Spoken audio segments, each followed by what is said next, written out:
Bueno, Samuel Pinedo Brujés, una semblanza de personajes de la ciudad de Cartagena.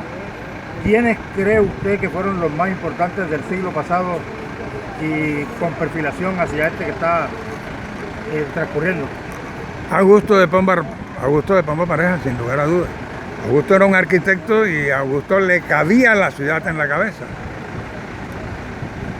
Rafael Román Vélez, conocido con el apodo de Fucho Román,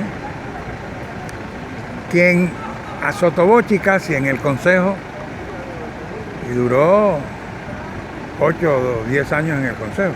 Era quien articulaba los grandes proyectos en el Consejo de Cartagena. Yo doy fe de eso porque era mi compañero en esa época estábamos en la Napo, y no vacilo en decir que muchas de las cosas que yo presenté en el Consejo de Cartagena fueron fruto de indicaciones de Fucho Román. Alberto Araújo Merlano. Le tocó,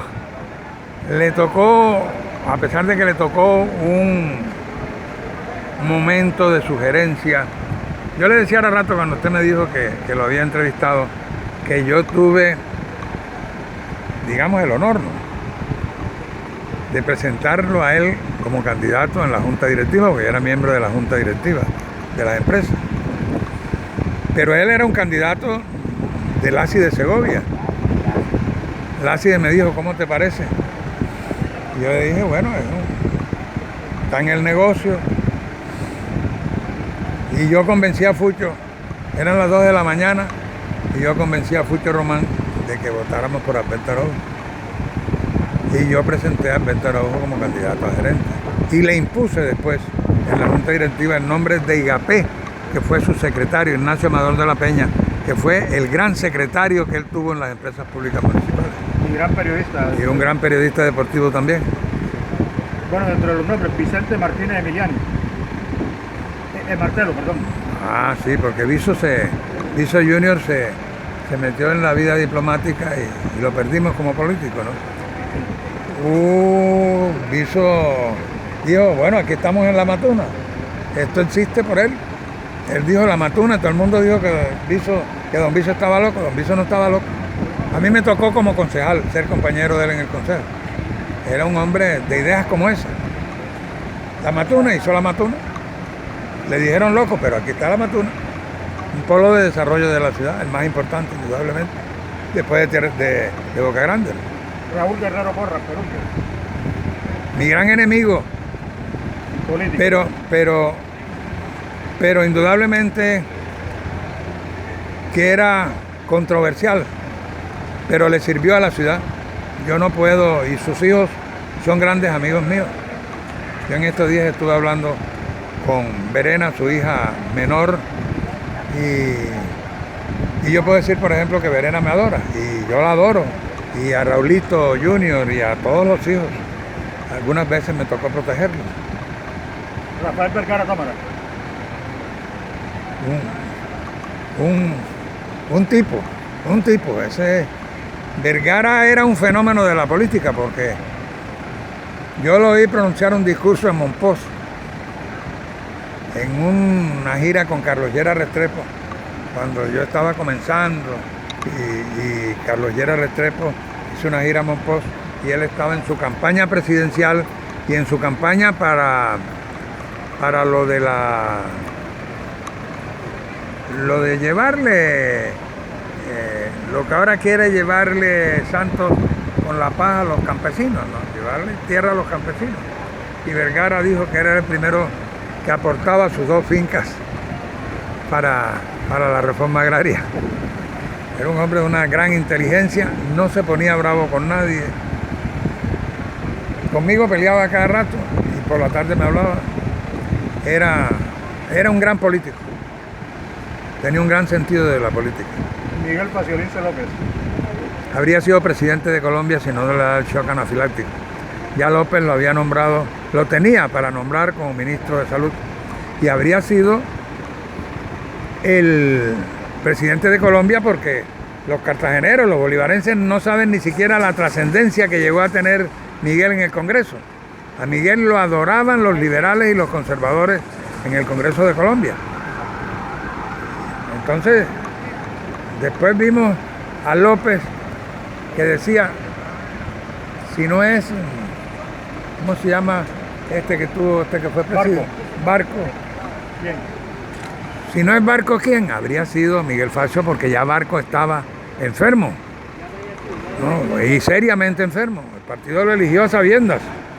Y Barco medio gobernó, él no llegó a gobernar porque era un hombre importante. Pero ya él era un hombre que tenía dos serias novedades de salud. A Miguel, desafortunadamente, en esos días le hicieron una inyección tonta, que les olvidó preguntarle a Miguel, los anestesiólogos, si él era alérgico a determinada anestesia, y eso le produjo lo que se llama un shock anafiláctico, y Miguel quedó prácticamente invalidado para ser presidente, no, o para ser ministro, porque él confundía las palabras. Él en esa... Mire, yo conozco historias de esta ciudad. A Miguel en esos días dispusieron llevárselo para Nueva York. Y yo era muy amigo de una persona que usted conoció, Aníbal Martínez Herrera. Vampiro. Le decían el vampiro, porque él tenía el negocio de la sangre, ¿no? Él tenía un laboratorio hematológico, no era un negocio, pero... Y yo me encontré con Aníbal y le dije a Aníbal, Miguel se va para Nueva York. Y me dijo, ¿a qué? Y le dije, porque tú sabes que hizo un shock anafiláctico. Y me dijo, ¿qué se te ocurre a ti? Y le dije, tú eres un gran amigo de Yarzagaray.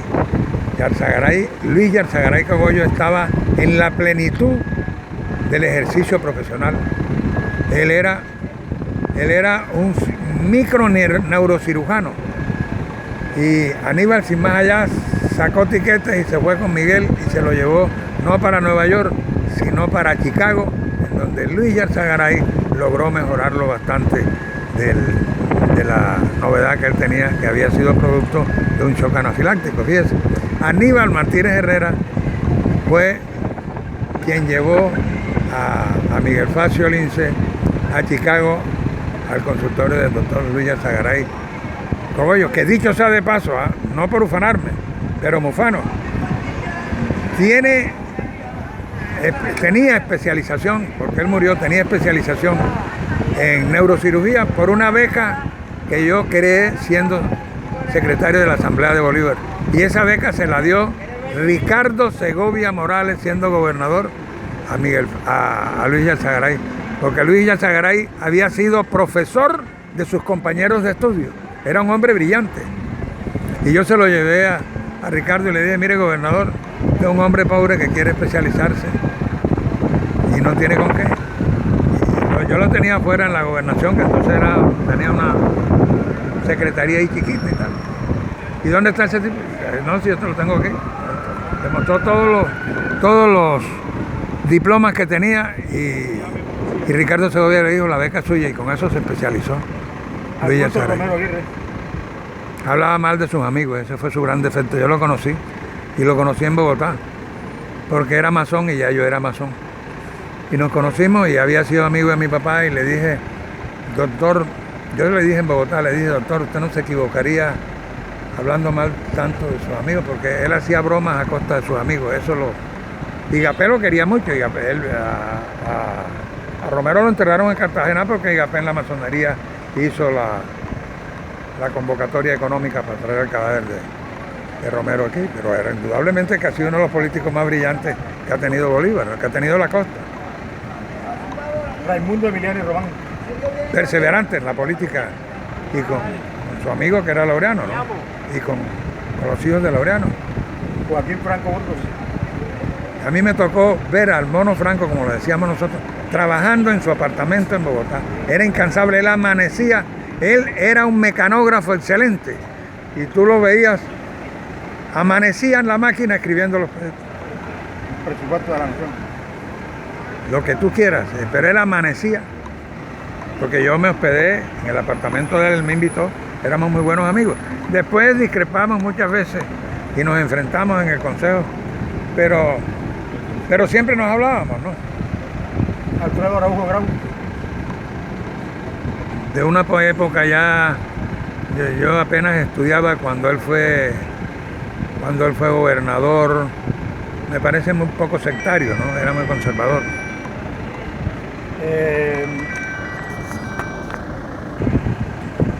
Julio Ramón Faciolince.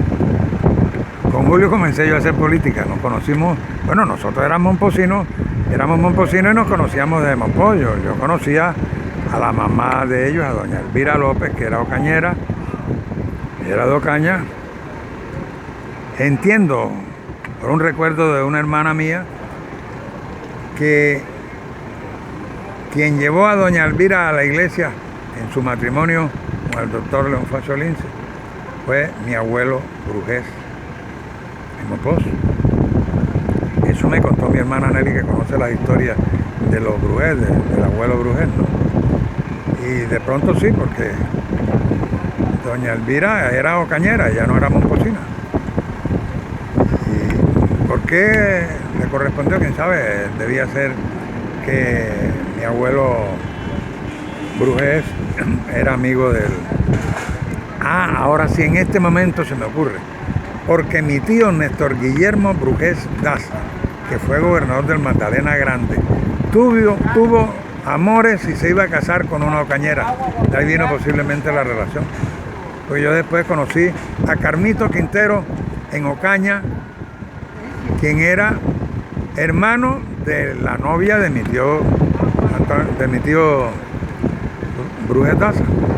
Por eso, ¿no? Entonces en Bogotá nos conocimos y después aquí nos encontramos y él era subcontralor y para desbancar al doctor Guerrero Porras, yo ayudaba a conseguir los votos en la asamblea. El voto de Antonio Caballero Cabarca, por ejemplo, con quien yo hacía la política, lo conseguí. Yo fui quien le dijo a Miguel: vota, que este es el último voto. Y así se resultó Julio electo contralor departamental. Un hombre frío para hacer política, pero buena gente. Todos los Facios, con quien yo nunca partí confite mucho, me ha tocado ya al final de mi vida, fue con Arturo. No sé por qué. Miguel sí me adoraba. Él soñaba con que hiciéramos un periódico juntos aquí en Cartagena. Julio, un buen político, lástima el accidente ese. A ellos aquí les decían los Kennedy, porque en realidad Miguel y Julio murieron trágicamente, ¿no? El uno con un shock anafiláctico y el otro en un accidente automovilístico. Julio no era muy hábil manejando. Yo le decía: busca chofer, Julio, busca chofer. Iba para María la Baja y la escalerilla de la carretera le sacó el carro y ahí se accidentó. Y después todos conocen que él se suicidó porque se sentía inválido, ¿no? Quedó inválido prácticamente.